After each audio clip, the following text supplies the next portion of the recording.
পুঠিয়ার চারানি জমিদার ও তার নির্মিত মন্দিরের সময়ের ইতিহাস ঐতিহ্য 1 minute TV desk report. Rajshahi জেলার পুঠিয়া উপজেলার পুঠিয়া জমিদারি মূলত 1550 সালে বাদশাচার্যের পুত্র পীতাম্বর কর্তৃক প্রতিষ্ঠিত হয়েছিল।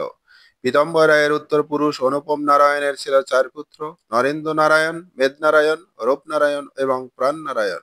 1744 সালে এদের মধ্যে এই রাজ স্টেট বিভক্ত হয়। বড় ভাই নরেন্দ্র নারায়ণের অংশে 5 আনা এবং ছোট 3 ভাইয়ের অংশে 3.5 আনা করে নির্ধারিত হয়। বড় ভাই নরেন্দ্র নারায়ণের 5 আনি স্টেট এবং রূপনারায়ণের অংশ 4 আনি স্টেট নামে পরবর্তীতে পরিচিতি লাভ করে। মূলত এই বিভাজনের ফলেই 4 আনি জমিদার এবং রাজপ্রাসাদ নির্মিত হয়। এটি বর্তমানে 5 আনি রাজবাড়ি থেকে প্রায় 125 মিটার পশ্চিমে শ্যামসাগর দিকের পশ্চিম পারে অবস্থিত। এই রাজবাড়িটি পরিখা বেষ্টিত একটি বিশাল এলাকা জুড়ে অবস্থিত। রূপনারায়ণ নিজে এই বাড়ির আঙিনায় বড় আহ্নিক, ছোট গোবিন্দ এবং গোপাল মন্দির নামে পরিচিত পাশাপাশি 3টি মন্দির নির্মাণ করেন, যাদের বর্ণনাই আমরা এখন আপনাদের সামনে তুলে ধরবো। এই মন্দিরগুলোই মূলত তুলে ধরার জন্যই আজকের এই ভিডিও তৈরি করা। আমরা এখন বড় আহ্নিক মন্দিরের একদম ভিতরে গিয়ে আপনাদেরকে সবকিছু দেখাবো। এইটি উত্তর দক্ষিণে লম্বা আয়তাকার পূর্বমুখী এবং মন্দিরের পাশাপাশি 3টি কক্ষ রয়েছে। মাঝের কক্ষের পূর্ব দিকে 3টি খিলান, প্রবেশপথ এবং উপরের দোতলা আকৃতির ছাদ আছে। আমরা এখন এই দেখেন ভিতরে ঢুকে আপনাদেরকে সেগুলো দেখাচ্ছি।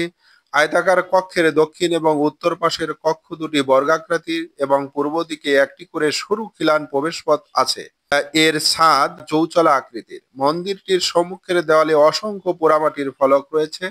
এই যে দেখুন, পুঠিয়া চারানি জমিদার কর্তৃক মন্দিরটি 17-18 শতকের মধ্যবর্তী সময়ে নির্মিত বলে জানা যায়। ছোট গোবিন্দ মন্দির এবার আমরা বর্ণনা করি, তাহলে দেখা যাবে যে বড় আহ্নিক মন্দিরের ঠিক উত্তর পাশে বর্গাকারে নির্মিত মন্দিরটি ছোট গোবিন্দ মন্দির নামে পরিচিত।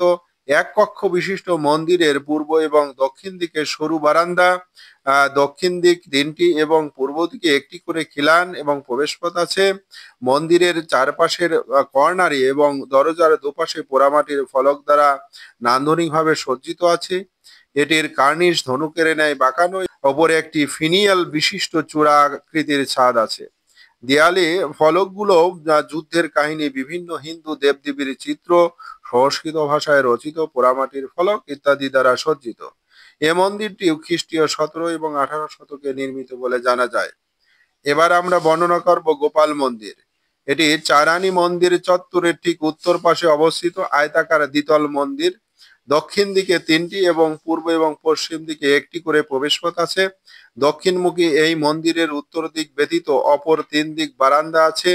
মন্দিরের দ্বিতীয় তলায় ওঠার জন্য পশ্চিম দিকে একটি সিঁড়ি আছে। চারানি মন্দির চত্বরে নির্মিত এই মন্দিরগুলো 1870 খ্রিস্টাব্দের মধ্যে নির্মিত বলে ধারণা করা যায়। ধন্যবাদ।